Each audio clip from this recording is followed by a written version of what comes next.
อันนี้คือมาឆ្លើយតបទៅជាមួយ comment បងដែលគាត់សួរថាបើសិនជាគាត់យកតាអាំងខ្លួនឯងធ្វើម៉េចឲ្យស្បែកជ្រូកនឹងបានស្រួយល្អប៉ុន្តែមុននឹងឆ្លើយទៅដល់សំណួរបងខ្ញុំចង់បញ្ជាក់ដែរដោយសារតែបច្ចុប្បន្ននេះមានភ្ញៀវគាត់នៅខេត្តឆ្ងាយឬក៏បងប្អូនឯគាត់មានដំណើរកំសាន្តច្រើនថ្ងៃទៅឆ្ងាយគាត់ពិបាកក្នុងការដែលទិញជ្រូកឆ្អិនស្រាប់ទៅហើយ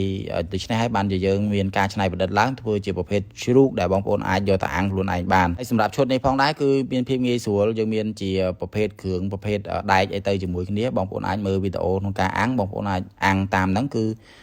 អាចអនុវត្តបានអញ្ចឹងសម្រាប់ការដែលយើងចង់ឆ្លើយតបទៅជាមួយបងគឺមួយទៀតគឺតាក់ទងបើសិនជាគុណភាពជ្រូកផ្សេងគ្នាដូចជាបងប្អូនដែលគាត់មានជ្រូកចិញ្ចឹមនៅផ្ទះខ្លួនឯងដែលគាត់មានជ្រូកខ្លួនឯងផ្ទាល់ណាជួនកាលការអាំងទៅក៏មិនបានឬក៏វាគុណភាពវាខុសគ្នាពីជ្រូកដែលខ្ញុំអាំងបង្ហាញនេះដោយសារតែជ្រូកដែលយើងអាំងបង្ហាញនេះគឺជាប្រភេទជ្រូកកដុលសាច់របស់វាហើយនិងស្បែករបស់វារៀងចាស់ដូច្នេះហើយបងប្អូនទោះបីជាជ្រូកតូចប៉ុន្តែអាយុវារៀងច្រើនដែរអញ្ចឹងសម្រាប់បងប្អូនដែលគាត់អាំងជ្រូករៀងខ្ចីជាងនេះដូច្នេះហើយអាចថា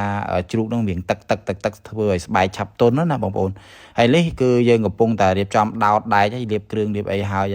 សម្រាប់បងប្អូនដែលគាត់ទិញជាឈុតទៅគឺយើងមានបង្គំជាអ៊ីណុកស្រាប់បងប្អូនងាយស្រួលមែនតើទៅដល់គាត់តែដំឡើងបង្គំគឺអាចអាំងបានតែម្ដងអញ្ចឹងមុននឹងយើងយកទៅអាំងគឺយើងដោតឲ្យអញ្ចឹងទៅឲ្យរៀងរឹងតិចយើងខ្ទាស់ជាឫស្សីហើយសម្រាប់ការខ្ទាស់នេះបងប្អូនអាចពិនិត្យមើលនៅក្នុងវីដេអូមួយទៀតក៏បានដែរខ្ញុំបានបង្ហាញហើយសម្រាប់ការដែលយើងមុននឹងយកទៅអាំងគឺធានាថាស្បែកវាអត់មានជាប់គ្រឿងលាងឲ្យស្អាតហើយយើងហាលសម្ងួតបន្តិចដើម្បីឲ្យស្ងួតទឹកហ្នឹងអញ្ចឹងការអាំងនេះគឺយើងប្រើរយៈពេលប្រហែល1ម៉ោងក្នុងការចាប់ផ្ដើមនេះទៅហើយសម្រាប់ការអាំងបងប្អូនក្នុងឃើញយើងកំពុងតែលាបនេះគឺយើងមានជាប្រភេទក្នុងឈុតហ្នឹងគឺមានទឹកសម្រាប់លាបស្បែកបងប្អូនអាចយកទៅលាបជាប្រចាំអញ្ចឹងក៏បានហើយបើសិនជាអត់ទេបងប្អូនប្រើជាប្រភេទប្រេងឆាក៏បានដែរហើយនេះគឺយើងកំពុងតែលាបជាប្រចាំនៅពេលដែលអាំងគឺ10នាទី20នាទីគឺយើងលាបម្ដងហើយសម្រាប់ការលាបនេះគឺយើង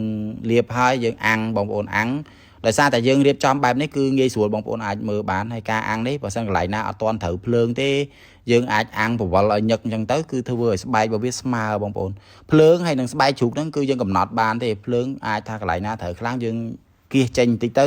ស្បែកជ្រូកយើងដាក់ឲ្យគៀកកន្លែងណាដែលអត់ទាន់ប៉ះភ្លើងយើងដាក់គៀកភ្លើងបន្តិចទៅអញ្ចឹងការកំណត់នេះអាស្រ័យលើយើងទេហើយការដែលរៀបចំដោតនេះគឺដោយសារតែយើងចង់រៀបចំស្រួលគឺយើងដោតដៃបែបហ្នឹង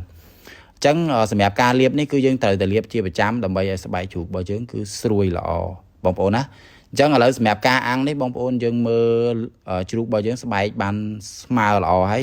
ជ្រូករបស់យើងនេះក៏ស្រួយដែរបងប្អូនអាចមើលបានហើយសម្រាប់ការអាំងគឺយើងអាំងពីខាងស្បែកល្អហើយបានជាយើងអាំងខាងពោះបងប្អូនអាចស្ដាប់សលេងនេះបានអញ្ចឹងឥឡូវនេះគឺជ្រូករបស់យើងឆ្អិនហើយសម្រាប់ការអាំងនេះប្រើរយៈពេលជាង1ម៉ោងបន្តិចទេហើយស្បែកបងប្អូនស្រួយល្អមែនតើហើយសម្រាប់ការអាំងនេះគឺឆ្អិនហើយយើងមានជាបន្លែទឹកជ្រលក់អីទៅយើងលាបតាមចំណង់ចំណូលចិត្តរបស់បងប្អូនអញ្ចឹងទៅហើយសម្រាប់បងប្អូនដែលគាត់ត្រូវការជាប្រភេទជ្រូកអាំងក៏យើងនៅមានជាប្រភេទជ្រូកអាំងខ្លួនឯងបងប្អូនអាចយកទៅក៏បានហើយបច្ចុប្បន្ននេះគឺសម្រាប់ជ្រូកឆ្អិនស្រាប់យើងមាន promotion ថែមតរ៉េនណាបងប្អូនសម្រាប់បងប្អូនដែលគាត់មានចម្ងល់បន្ថែមបងប្អូនអាច comment សួរខាងក្រោមបានហើយក្រុមការងាររបស់យើងនឹងតបបងតាមលទ្ធភាពដែលយើងអាចតបបានអរគុណច្រើនសម្រាប់ការតាមដានក៏ដូចជាការគាំទ្រគ្រប់ផលិតផលដែលមាននៅលើ page សុខស្នេហ៍របស់យើងអរគុណច្រើនជួបគ្នានៅវីដេអូក្រោយ